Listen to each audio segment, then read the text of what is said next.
दोस्तों तो I welcome you all to my YouTube channel discipline learner. और इस वीडियो में हम बात करेंगे dedicated freight corridor corporation of India limited के बारे में, जिसकी वैकेंसी निकली थी दोस्तों। और जनवरी में एप्लीकेशन फॉर्म फिल करने स्टार्ट हुए थे और 16 फरवरी इसकी लास्ट डेट थी।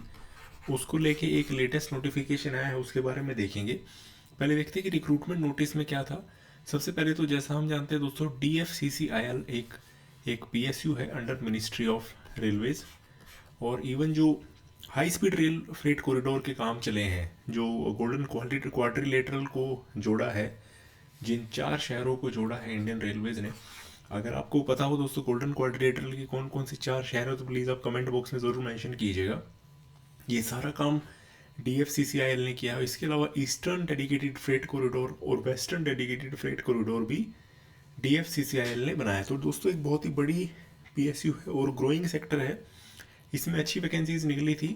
ये वैकेंसीज निकली थी दोस्तों 18 तारीख को इसका रजिस्ट्रेशन डेट चालू था, 16 तारीख लास्ट डेट थी। टेंटेटिव CBT की फर्स्ट स्टेज बताई गई थी अप्रैल 2025 और सेकंड स्टेज बताई गई थी अगस्त 2025। बट अभी उसमें चेंजेस हैं दोस्तों। एक बार देखते हैं कि क्या इसमें वैकेंसी थी और क्या इसका प्रोसेस था, कौन कौन लोग इसमें एलिजिबल थे। तो वैकेंसी थी सबसे पहली जूनियर मैनेजर फाइनेंस, जिसमें करीब 3 वैकेंसी थी। और फाइनल एग्जामिनेशन पास किया हो, मतलब चार्टर्ड अकाउंटेंट मांगे थे दोस्तों फाइनेंस के लिए। खैर ये हमारे इतने काम के लिए हम आगे बढ़ते हैं। जो काम किया हमारे वो ये कि सिविल की वैकेंसी थी, executive civil 36 vacancies. Pay scale 30,000 basic से 1,20,000, जो कि एक बहुत अच्छा पे स्केल है। E0 लेवल पे आपको ये रिक्रूट कर रहे थे। उसमें इन्होंने कहा था डिप्लोमा इन सिविल हो, civil engineering, transportation, construction, public health etcetera with no less than 60% marks. ठीक है दोस्तों, तो ये सिविल में वैकेंसी थी। नेक्स्ट इलेक्ट्रिकल में वैकेंसी जो थी 64 वैकेंसीज थी दोस्तों। UR 28, SC 11, ST 5, OBC 14, EWS 6।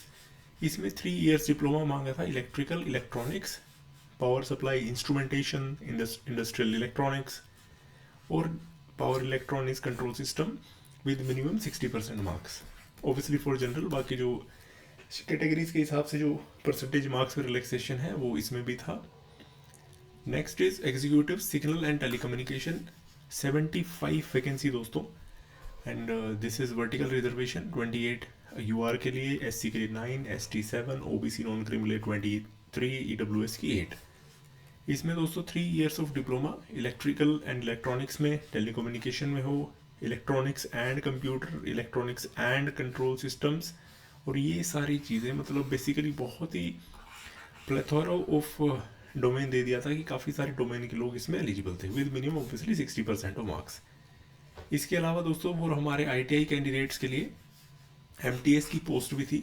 MTS की पोस्ट भर के थी, 464 वैकेंसीज थी MTS की, जिसे मेट्रिकुलेशन मांगा था प्लस 1 साल का उन्होंने ITI मांगा था अप्रेंटिसशिप। एक्ट के हिसाब से क्या हुआ, ITI approved by NCVT, national council for vocational education and training, state council of vocational training. ये मांगा था भी नोट लेस देन 60% मार्क्स। तो काफ़ी सारी वैकेंसी थी दोस्तों। इसमें इसके क्लोज नंबर 6 में ऑलरेडी मैंशन था कि इन पोस्टों के लिए जहाँ पे डिप्लोमा लिखा हुआ है, उसमें ऐसा नहीं है कि केवल डिप्लोमा ही होना चाहिए, बट अगर उससे हायर एजुकेशन क्वालिफिकेशन भी है तो वो लोग भी एलिजिबल थे। For example bachelor of engineering, BTech, BSc engineering with minimum 60% of marks. तो ये सारी ये था डिटेल जो इनकी वैकेंसी नोटिफिकेशन आया था उसके बारे में। बट आज हम इस वीडियो को इसलिए देख रहे हैं दोस्तों, इसलिए बना रहे हैं क्योंकि एक लेटेस्ट नोटिस इनका रिलीज हुआ है 21 तारीख की फरवरी की डेट में। वो नोटिस क्या है दोस्तों कि डेट ऑफ एग्जामिनेशन और डेट ऑफ जो last date of filling the form है वो काफ़ी अच्छे तरीके से इन्होंने एक्सटेंड कर दी है। देखिए दोस्तों 23 फरवरी, पहले इन्होंने 23 फरवरी बढ़ाई थी, 16 से 23 फरवरी की थी, और अब इन्होंने 22 मार्च कर दी है इस एडवर्टाइजमेंट की। देखिए दोस्तों सेम एडवर्टाइजमेंट नंबर है। तो यानी कि अभी इसकी closing date of online form filling क्या हो गई है, 22 मार्च अप टू 11 बज के रात के 45 मिनट तक। ठीक है, तो इसके बाद ये करेक्शन विंडो भी देंगे 31 मार्च से लेके 4 अप्रैल तक। जो टेंटेटिव शेड्यूल ऑफ CBT 1 था वो भी अप्रैल से चेंज होकर जुलाई चला गया है, एंड CBT 2 था वो भी नवंबर 2025 हो गया है, और फिजिकल एफिशिएंसी PET शेड्यूल इन्होंने जनवरी-फरवरी 2026 कर दिया दोस्तों। तो this was the news about DFCCIL। तो जिन लोगों ने फॉर्म फिल नहीं करा है या जिनसे मिस हो गया, प्लीज़ इस फॉर्म को फिल कीजिए, काफ़ी अच्छी रिक्रूटमेंट्स इसमें निकली है। और दोस्तों एक मेरे हिसाब से बैकअप प्लान होना ज़रूरी है। आप लेट सपोज कुछ और भी करना चाहते हैं ना, तो आप एटलीस्ट एक बैकअप के तौर पर ज़रूर इस जॉब को तलाश कर सकते हैं, ताकि आप एटलीस्ट फाइनेंशियली इंडिपेंडेंट हो सकें, एटलीस्ट आप एक जॉब सिक्योर कर सकें, ताकि आगे आपके जो भी प्लान्स हैं आप उनको कंटिन्यू कर सकें। तो दोस्तों अगर आपको एक PDF चाहिए हो तो ये PDF हमारी मोबाइल एप्लीकेशन पर अपलोड कर दूंगा मैं, वहाँ से आप डाउनलोड कर सकते हैं। मोबाइल एप्लीकेशन का लिंक डिस्क्रिप्शन बॉक्स में दोस्तों। और हम UPPSC AE and engineering services के जो इंजीनियरिंग एप्टीट्यूड पार्ट है उसको लेकर काफ़ी शानदार वीडियोस बना रहे हैं दोस्तों। आई होप आप हमारी प्लेलिस्ट में वो वीडियोस को ज़रूर चेक कर रहे होंगे, उनको सुन रहे होंगे, उनसे बेनिफिट भी प्राप्त कर रहे होंगे। तो ठीक है दोस्तों, अभी आपसे अलविदा लेता हूँ, मिलते हैं नेक्स्ट वीडियो में। थैंक यू दोस्तों, थैंक यू वेरी मच।